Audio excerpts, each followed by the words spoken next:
Here's an idea. Let's get in this Corvette, go over to the Savoy Auto Museum, and check out the second generation Corvette that was never supposed to be built and still ended up becoming one of the most popular and valuable Corvettes ever in the history of Corvettes. Oh my God, this thing's so hard to get into.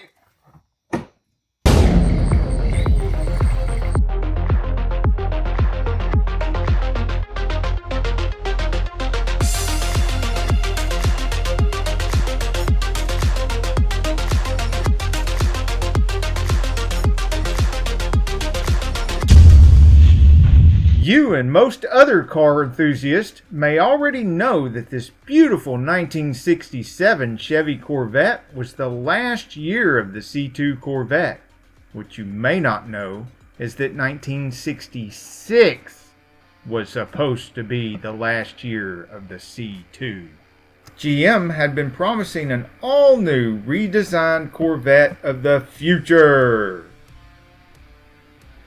So no matter how beautiful, and it certainly is, no matter how improved, and it definitely was improved, GM had broken a promise, and sales suffered.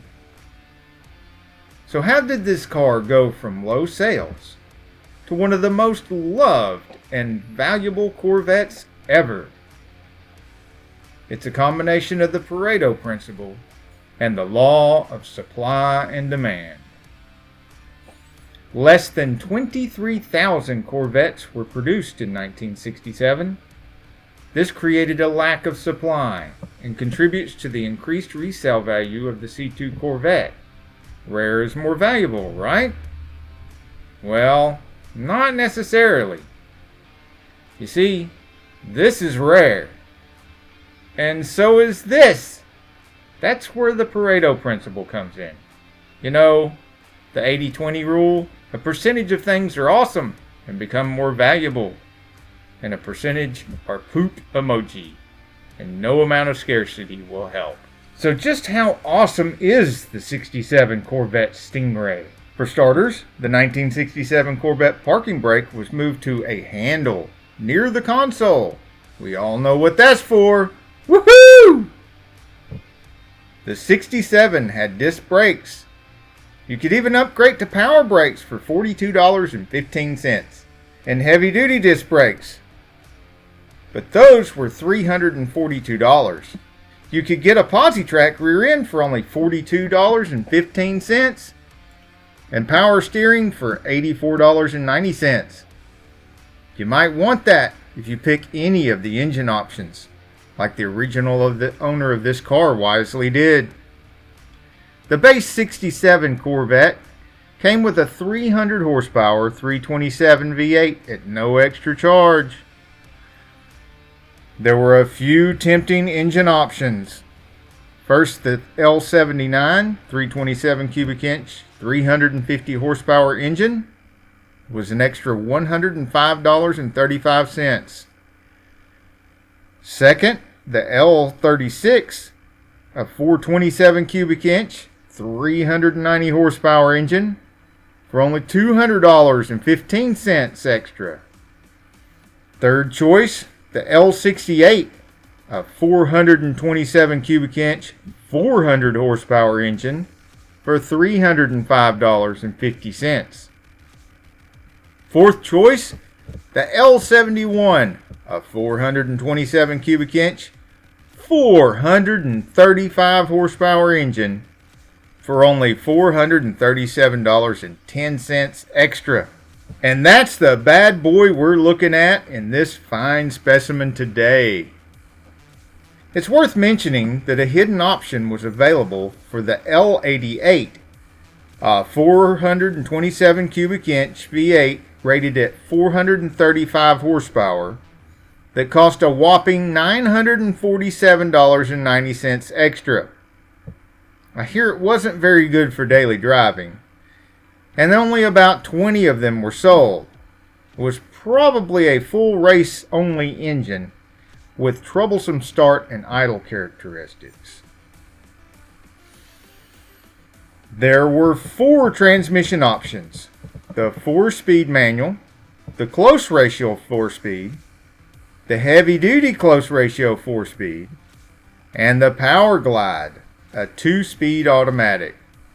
Thank goodness this Vette came with one of the 4-speed options.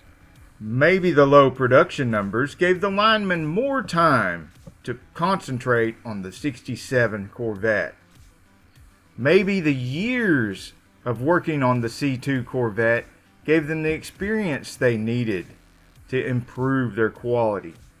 Either way, whatever the reason may be, the 1967 Corvette has become famous for having the highest build quality of all the C2 Corvettes.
This and other well-maintained, insanely cool classic cars at Savoy Auto Museum in Cartersville, Georgia, USA. We have playlists full of Ford, GM, Mopar, and imports. What other cool cars would you like to see right here on Sane Auto YouTube?